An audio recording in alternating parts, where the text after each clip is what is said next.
Welcome to Healer Within podcast series. There are many pathways to healing that fall outside the realm of Western medicine and traditional approaches. The purpose of this podcast series is to educate and inspire the community to explore the multitude of lesser utilized pathways to healing the mind, body, and soul. Hypnosis, yoga, meditation, energy healing, sound healing, and yes, even art, music, and dance. For these self-empowering, soul-driven, and vibration-raising modalities exponentially promote and unleash the healer within. Through this series, I hope you will begin to reclaim your power and discover your own unique formula for healing by engaging and aligning the soul, the mind, and the body with the frequency of the higher self. Thank you for allowing me to be part of your healing journey.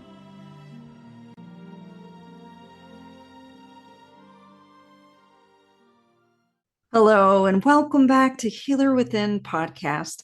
This is your host, Amy Marone, spiritual hypnotist and metaphysical healer with sensorium hypnosis.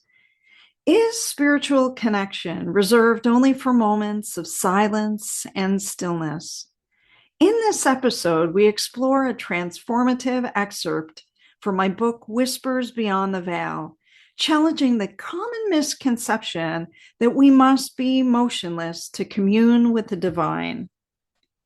There's a quiet misunderstanding regarding spiritual connection that stillness must look like silence. Eyes closed, hands resting, incense lit, as if spirit only visits when the room is dimmed and the breath is slowed. But spirit, always a truth teller, gently guided me away from that illusion.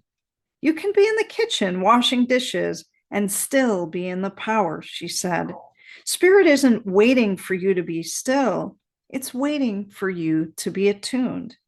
Stillness, in her view, isn't the absence of movement. It is the presence of receptivity. You could be dancing, gardening, folding laundry, and if your heart is open, spirit can walk right in and sit beside you. And so we learn to listen differently, not just with ears and silence, but with a body moving through life, fully present, fully available. Stillness is a frequency, not a posture. Many seekers believe they must sit cross-legged and silent and commune with spirit. But she reminds us sitting in the power isn't about stillness. It's about receptivity. And receptivity isn't confined to one shape. It doesn't belong only to meditation cushions or ceremonial rooms. It shows up in paint strokes, in music, in the rise and fall of your feet on a trail. It flows through the clatter of pots in the kitchen, the rhythm of breath while dancing, the hush between words as you write. Stillness isn't a lack of movement. It's a presence that moves with you. Every moment can become a channel. When she spoke about sitting in the power, she wasn't speaking about a posture. She was speaking about presence. It's about that sacred moment when your inner noise softens and you remember who you are. Not a seeker trying to get it right, but a soul remembering how to receive. This might happen when you walk alone under trees. It might happen when you scribble in your journal without planning what will pour out. It might come in a melody that seems to write itself, or in the rhythm of hands kneading dough while in a deep, pensive state. Even cleaning the floor can become a kind of prayer if done with awareness. These are not distractions, she said. These are doorways. Let go of trying to do it right. There is no gold star for perfect stillness. There is no divine checklist that scores you for posture or practice. But ego, clever thing that it is, will often try to turn spirituality into performance. You don't need to be quiet to be open. You need to be present fully, sincerely, without pretense. Whether you're sitting with closed eyes, laughing with your children, or weeping quietly in your car, if your heart is open, spirit is already near. She, in her no nonsense way, called it out. Spirit is not looking for your stillness. Spirit is looking for your resonance. Your art is an access point. So many people dismiss their creativity as just a hobby. Spirit sees it differently. Your art, she said, is a form of mediumship. A single lyric can lift despair. A stroke of color can unearth a memory. A poem scribbled on a notepad can stir something ancient in someone's soul. These aren't accidents. These are transmissions. Spirit weaves through your hands, your voice, your movement, she said. It infuses your energetic imprint into everything you create. When you let yourself enter that creative space, not to perform, but to connect, you become a channel, not by trying harder, but by getting out of the way. It's easy to think spirituality is something you do. You go to the workshop, you pull the card, you light the candle. It's not about doing spiritual things, she said.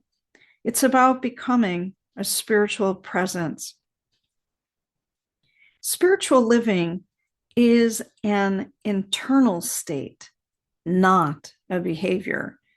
It's about how you move through the world, how you touch what's right in front of you, whether you're making tea, answering emails, or standing in line. The question is always the same. Are you present? Are you receptive? Are you willing to let spirit move through you in this moment? If the answer is yes, every act becomes a prayer. Let spirit meet you where you are. You don't need to wait for the perfect moment to feel spiritual. Spirit doesn't live only in ceremony. It lives in the realness of your day.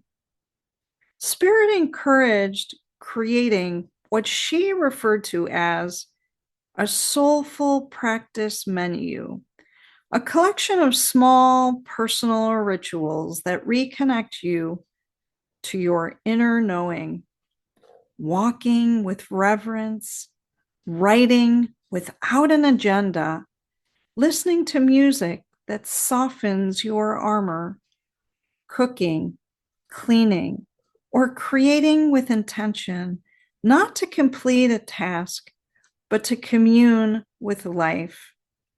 The form doesn't matter, your presence does. And above all, trust your own rhythm. You don't need to copy someone else's path. Your breath, your movement, your energy are already sacred instruments. Let them guide you back to the presence that never left. Your power may be in motion. Trust it. Power isn't always still. Sometimes it dances. Sometimes it paints. Sometimes it walks barefoot through the grass with tears in its eyes.